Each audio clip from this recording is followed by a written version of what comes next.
Are you looking for the next craft beer to try? Well, maybe Red, White, and Brew from White Flame Brewing is the one for you.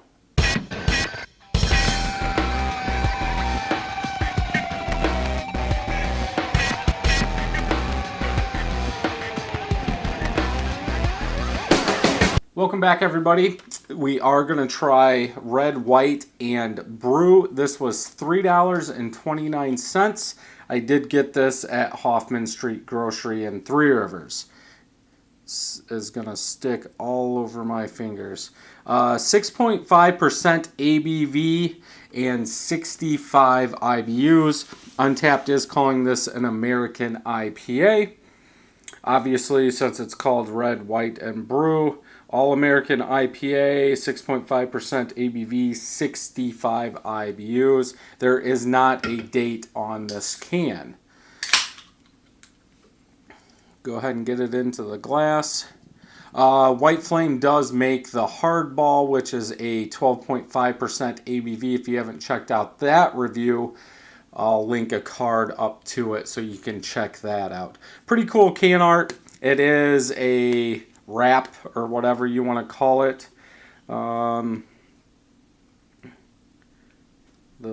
In collaboration with the Brook Brewery. So if we look at it, the head is khaki in color, almost caramel, all small bubbles, about 2 fingers of head. Bubbles on the side are like bubble wrap, they are spread apart. If we look at the color, very caramel color. I would say kind of hazy. I can make the outline of the light in there, but I can't see all the way through it. I would say lots of carbonation coming up. Let's go ahead and get a smell.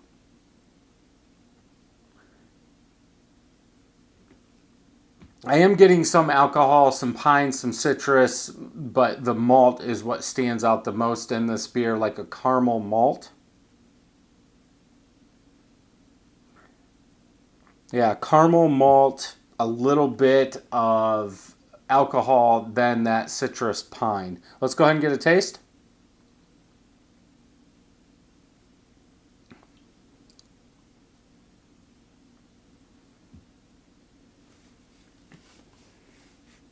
Sweet malt goes back into a tiny bit of bitterness, a little bit of pine, goes down.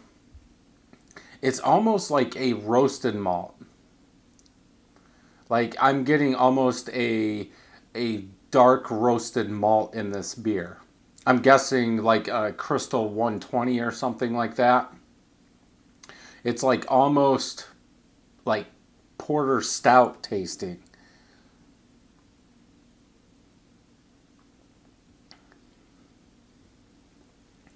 Yeah, you definitely get that caramel malt kind of sweetness up front, very smooth, goes back.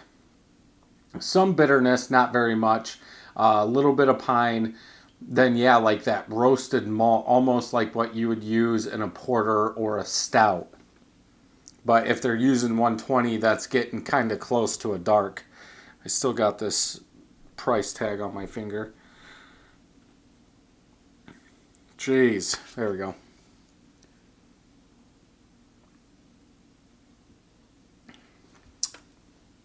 Medium to pushing thick body, but I'm guessing that's because of all the malt that's used. Not a bad beer.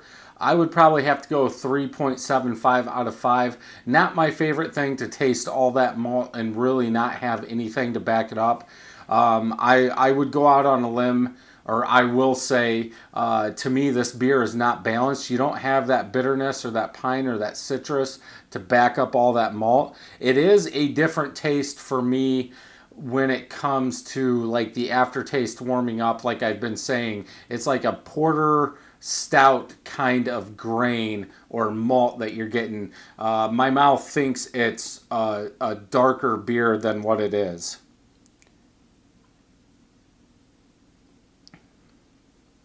But yeah, not a bad beer. Low bitterness. So if we look on Untapped, one of my friends have had this average 4.5 out of 5.